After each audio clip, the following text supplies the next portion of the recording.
शिक्षा का, और मैं यदि यूं कहूं कि वैदिक कालीन शिक्षा का मूल ध्येय यही था, असतो मा सद्गमय, हम असत्य से सत्य की राह पर चल पड़ाएं। शिक्षा का दूसरा लक्ष्य था तमसो मा ज्योतिर्गमय, हम अंधकार से प्रकाश की ओर चल पड़े।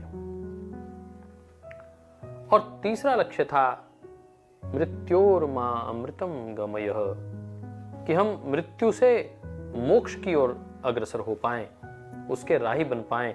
वैदिक कालीन जो शिक्षा है, मैं देख रहा था कि शिक्षा का एक व्यापक अर्थ हुआ करता था, और कहा जाता है कि उस वक्त शिक्षा आयु के साथ समानांतर निरंतर चलती थी।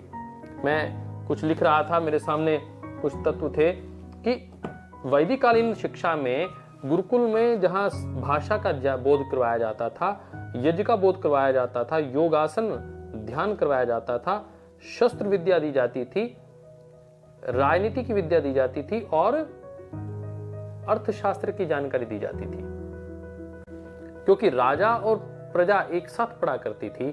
और ये हम भगवान राम के जीवन से देखते हैं कि वह अपने गुरु वशिष्ठ के पास किस प्रकार पढ़ने जाते रहे, किस प्रकार योगेश्वर भगवान कृष्ण सुदामा के साथ गुरु संदीपनी के आश्रम में पढ़ा करते थे। कहा जाता है वो संदीपनी आश्रम महाकाल की धरा उज्जैन पर था, वहां वो पढ़ने जाया करते थे।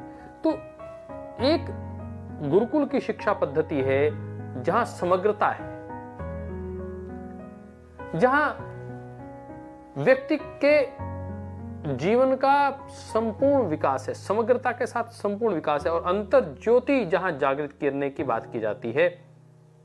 परंतु एक तरफ आजकल की आधुनिक शिक्षा है, और आधुनिक शिक्षा कक्षा, वर्ग तथा आयु के आधार पर वर्गीकृत की गई है, इसलिए शिक्षा के स्तर में कमी आई है। वैदिक कालीन शिक्षा व्यक्ति सारी जीवन सीखता था, सारा जीवन अपने आप को विद्यार्थी ही समझता था। बड़े से बड़ा आचार्य भी अपने गुरु के सामने शिष्य के रूप में प्रस्तुत हुआ करता था। परंतु अब तो शिक्षा की समाप्ति बताई जाती है कि ये कर लिया तो समाप्त होगी शिक्षा, पीएचडी कर ली तो अब समाप्त। यदि एक व्यक्ति लगातार शिक्षा का अर्जन करता रहे, एमए पीएचडी कर ले, डीलिट कर ले, कोई लगभग 28 से 30 वर्ष की आयु में डीलिट तक सीधा लगातार पढ़ता रहे, कर लेगा।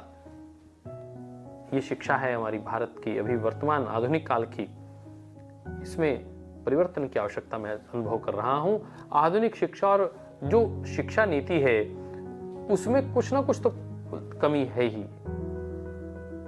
वैदिक कालीन शिक्षा में जब शिष्य आया करता था, उपनयन संस्कार करने के बाद आता था, गुरु को समर्पित हो जाया करता था।